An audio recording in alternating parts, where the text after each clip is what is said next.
तो आज मैं आपको एक अनोखी रहस्यमय कहानी सुनाऊंगा। अगर आप चैनल पर नए हैं तो अभी सब्सक्राइब कर ले तथा कहानी पूरा देखें। अंत में एक अनोखा रहस्य छुपा है। धन्यवाद। तो सुनिए। बहुत समय पहले की बात है। विंध्याचल के सघन वनों के समीप अरण्य नाम का एक छोटा सा नगर था।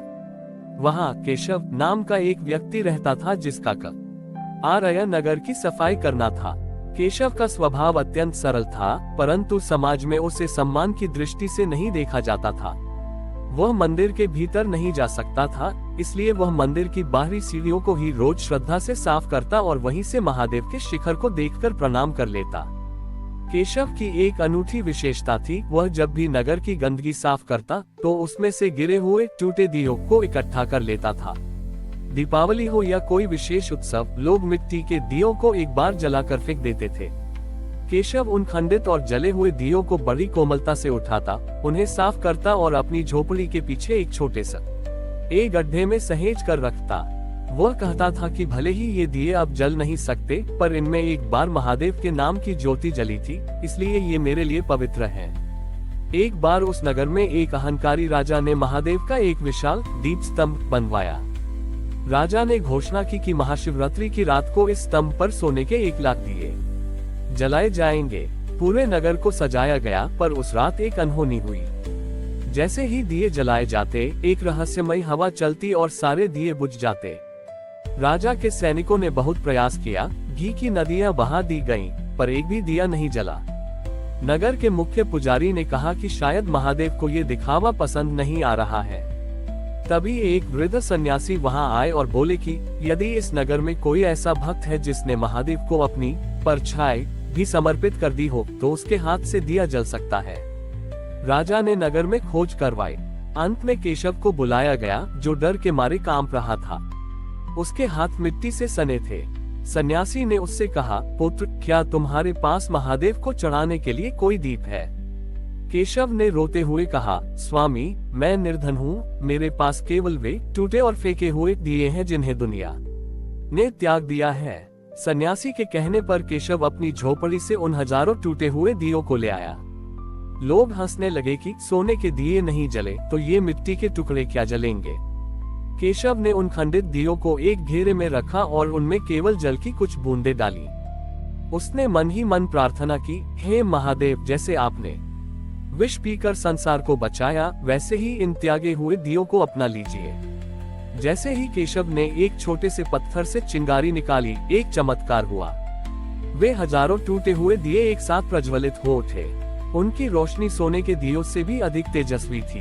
देखते ही देखते वे दिए हवा में तैरने लगे और उस विशाल दीप स्तंभ पर जाकर खुद ब खुद सज गए। पूरा नगर एक अलौकिक नीली और सुनहरी रोशनी से भर गया। तभी स्तंभ के मध्य से महादेव प्रकट हुए। उनके गले में मुंडमाला की जगह वही छोटे छोटे मिट्टी के दिए चमक रहे थे। महादेव ने कहा, ग्रेटर देन, हे राजन, मुझे सोने की चमक नहीं, बल्कि वह प्रेम प्रिय है जो खंडित में भी पूर्ण को देख सके।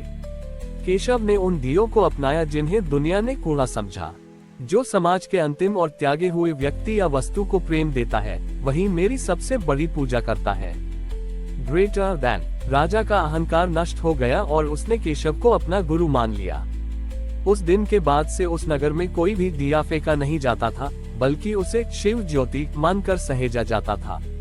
केशव ने सिखाया कि महादेव केवल पूर्णता में नहीं, बल्कि हमारी कमियों और टूटे हुए मन के भीतर भी उतने ही जीवंत हैं। ये कथा हमें सिखाती है कि ईश्वर को पाने के लिए हमें मूल्यवान होने की आवश्यकता नहीं है, बस हमारा भाव अनमोल होना चाहिए। केशव के उन टूटे हुए दियों ने पूरे नगर को रोशन कर दिया था, लेकिन इस चमत्कार के बाद केशव के जीवन में एक नई चुनौती आई। राजा ने केशव के सम्मान में एक विशाल मठ बनाने का निर्णय लिया और कि केशव वहां के मुख्य संरक्षक बने। लेकिन केशव का मन वैभव में नहीं लगता था। उसने राजा से केवल इतना मांगा कि नगर के बाहर जो अंधियारी घाटी है, जहां यात्री अक्सर रास्ता भटक जाते हैं और लुटेरों का शिकार होते हैं, उसे वहां रहने की अनुमति दी जाए। राजा चकित था, पर उसने अनुमति दे दी। केशव अपनी झोपड़ी और उन टूटे हुए दियों की पोटली लेकर उस दुर्गम घाटी में चला गया। वहां न तो मंदिर था और न ही कोई सुख सुविधा। केशव का नया कार्य था प्रतिदिन सूर्यास्त के बाद घाटी के उन नुकीले पत्थरों पर एक एक टूटा दिया रखना ताकि राहगीरों को रास्ता मिल सके। एक रात उस क्षेत्र में भीषण आंधी चली। हवा इतनी तेज थी कि बड़े बड़े वृक्ष उखड़ गए। उसी समय एक वृद्ध तीर्थयात्री उस घाटी में फंस गया। वह डरा हुआ था और चारों ओर घना अंधकार था।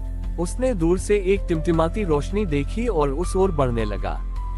जब वह पास पहुंचा तो उसने देखा कि केशव अपनी फटी हुई चादर की ओट लेकर एक टूटे हुए दिए की लौ को बुझने से बचा रहा है। केशव के हाथ हवा के थपेड़ों से लहूलुहान थे, पर उसने दिए को छोड़ने के बजाय उसे अपनी छाती से चिपका लिया था। वह वृद्ध यात्री कोई साधारण मनुष्य नहीं, बल्कि साक्षात काल समय का स्वरूप थे, जो केशव के धैर्य की परीक्षा लेने आए थे।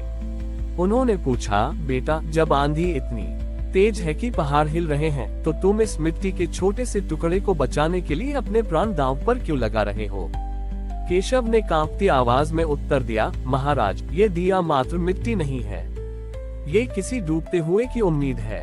महादेव ने मुझे सिखाया है कि स्वयं जलकर भी जो दूसरों का मार्ग प्रशस्त करे, वही सच्चा भक्त है। यदि ये लौ बुझ गई तो इस अंधेरे में किसी का विश्वास टूट जाएगा। जैसे ही केशव ने ये कहा, आंधी अचानक थम गई। वह वृद्ध यात्री अंतर्ध्यान हो गए और उनके स्थान पर महादेव अपने नीलकंठ स्वरूप में प्रकट हुए। उनके गले का नीला प्रकाश पूरी घाटी में फैल गया। महादेव ने केशव के घावों पर अपनी भस्म लगा और बोले, ग्रेटर देन केशव, लोग मंदिरों में ज्योति जलाते हैं, पर तूने सेवा की ज्योति जलाकर मुझे जीत लिया है। आज से यह घाटी अंधियारी नहीं, बल्कि ज्योति पथ कहलाएगी। जो भी यहाँ से गुजरेगा उसे केवल मार्ग नहीं, बल्कि अपने जीवन का सत्य भी दिखाई देगा। Greater than. महादेव के स्पर्श से वे हजारों टूटे हुए दिए अब पत्थर के नहीं, बल्कि स्वयं प्रकाशित रत्नों में बदल गए, जो बिना तेल और बाती के ही जलने लगे। केशव ने अपना पूरा जीवन उसी घाटी में यात्रियों की सेवा में बिताया। जब केशव का अंतिम समय आया तो वह किसी बीमारी से नहीं मरा, बल्कि वह स्वयं एक तीव्र प्रकाश की लौ बनकर महादेव के ज्योतिर्लिंग में समा गया। आज भी माना जाता है कि उस घाटी में जो यात्री निस्वार्थ भाव से दूसरों की मदद करता है, उसे अंधेरी रातों में एक रहस्यमय दिया दिखाई देता है, जो उसे सही रास्ते पर ले जाता है। केशव की कहानी हमें सिखाती है कि हमारी सबसे बड़ी शक्ति हमारी करुणा है, जो सबसे गहरे अंधेरे को भी चीर सकती है। हमारी और भी आध्यात्मिक एवं अनोखी कहानियां देखने के लिए हमारे चैनल पर जाएं तथा धार्मिक एवं पौराणिक अनोखी कहानियां हमारे चैनल पर है। कृपया जाके देखें तथा हमारे चैनल को सब्सक्राइब करके रखें और वीडियो लाइक जरूर करें। धन्यवाद।